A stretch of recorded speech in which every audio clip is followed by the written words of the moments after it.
messages. Bill Elliott has won for the 34th time in his Winston Cup career, tying him with Fireball Roberts at number 14 on the all-time win list. Obviously a very tired Bill Elliott, but look at this. This is where the cars are being stopped so the NASCAR officials can check the rear spoilers. Checking the angle on the rear spoiler. Remember at Talladega, just to, about on May, the Winston 500. There's Elliott getting out of his car. And let's go to Jerry Punch in victory lane. Well, we'll let Bill catch his breath just a moment. We'll slide in here beside him and let him get his face all wiped off. It has been a hot afternoon here, over 120 degrees in the car. And as Bill now gets a big deep breath, my friend, congratulations and a big smile as well. Tremendous run for you today. Well, with 20 laps to go, I didn't think the Coors Light Melling Ford would ever make it. But I caught a second breath and I was able to get by Jeff, and then I was able to get by Davey. And then my car was just a little bit loose, but if I ran high through 1 and 2 and low through 3 and 4, it was perfect. And Jeff could kind of run at me, but he never did have enough to come on by me. But, man, I tell you what, we worked for this one, I guarantee you. If you'd have had a turn signal in the car, you would have worn it out those last couple laps. You turned left and then right and left and right. Were you just trying to break the draft? Well, the biggest thing that helped me is we caught them slow cars, and that was probably the best thing that ever happened to me, was catching those cars with 3 laps to go. Was able to give me enough momentum to gain a little bit of gap on Jeff there, and then he could never catch it back. Well, Bill, congratulations. Boy, it's been a long time coming. You know, I'm happy for Harry and all the guys on the team. They did a heck of a job today. And, you know, everybody said a lot of stuff about this race team, but, you know, this is for my mother and my grandma, and there's no doubt in my mind. Absolutely. A special win for Bill Elliott here. The 33rd annual Pepsi 400 is history, and Bill Elliott becomes the 10th different winner in 1991.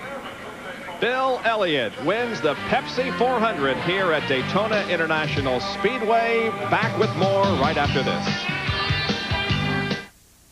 The top 5 finishers here in the Pepsi 400 at Daytona. Bill Elliott the winner. Geoff Bodine finishes in second. Davey Allison comes home third, followed by Ken Schrader and Ernie Irvan. Our Speed World coverage being brought to you by Pontiac and your Pontiac dealer. We build excitement. By Quaker State, the Big Q is one tough motor oil. And by Suzuki, your Suzuki dealer has the ride you've been waiting for and the financing to get it. John Kernan is standing by with our second place finisher, Geoff Bodine. Jeff enjoying a nice cool drink right now. I tell you what, Jeff, after that last pit stop where the car fell off the jack and you lost about 10, 11 positions, I'd almost given up on you. Oh, don't ever give up on me or the Budweiser Ford. Yeah, it put us behind, but we made an adjustment to the chassis, and it really helped. I came up through the pack, missed the wreck. Darrell, I hope you're okay. That was a wild wreck. 4th of July, all the servicemen and women around the world, thank you. We couldn't be here putting the show on if you hadn't protected our country just a little while back, so thanks for that. Glad everyone came home. But it was a good race. I mean, good for me. I haven't run up front on a speedway in a long time, so I'm just ecstatic. Bill was just a little too fast for the Budweiser Thunderbird. We had it wide open all the way around, but he just had a little bit more, and that's what this game is all about. The guy that has the most and can handle the best can win the race.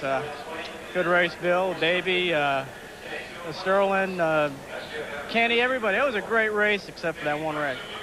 There's your second place finisher, Bob, Geoff Bodine. And it was his best finish of 1991 in second position. Pocono was his best prior to today of 5th. We'll recap the Darrell Waltrip accident when we come back.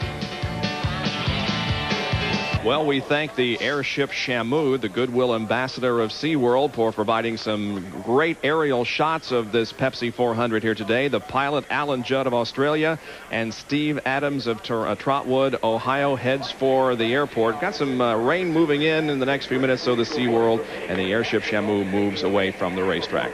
The most scary part of the race certainly came here when Darrell Waltrip got together with other cars and flipped down the backstretch.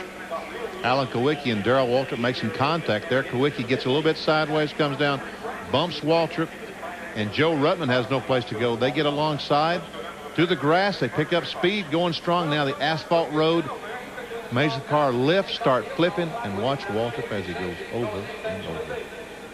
The sheet metal flies from the car, but fortunately the roll bar cage stayed intact.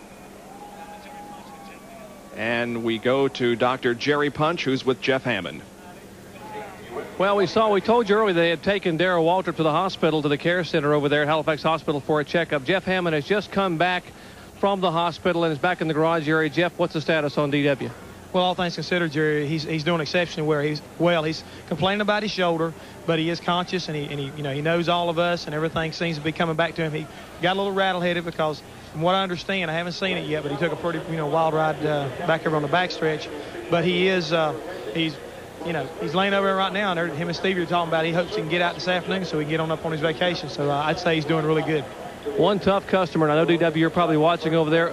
We send our best wishes to you. A wild wreck for Darrell Waltrip, but Jeff Hammond just coming from the hospital. He will be okay. Darrell Waltrip, good news after that very, very scary-looking crash here during the Pepsi 400. We'll take another break and be back with more from Daytona International. Here at Daytona International Speedway, as Bill Elliott has won the Pepsi 400, the third-place finisher, Davey Allison. He's with John Kernan. Well, Davey's been the hottest driver on the circuit the last probably month and a half. A third-place finish, most people would be ecstatic, but you seem a bit subdued. Well, I tell you what, I'm pretty happy right now, especially with where we were in the halfway point of the race. But before we get into that, there's two things I want to say. I want to say congratulations to Bill Elliott because of all the things he's been through.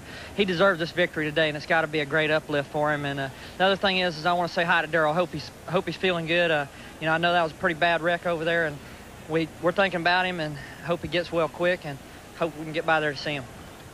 Third-place finisher, Davey Allison. Bob? And he continues his great streak of finishes in Winston Cup competition. We'll be back to wrap things up, show you the points, and run down the field for you in just a moment. Daytona International Speedway, you will show you the entire field rundown. The top 10, Bill Elliott, Geoff Bodine, Davey Allison, Ken Schrader, and Ernie Irvin.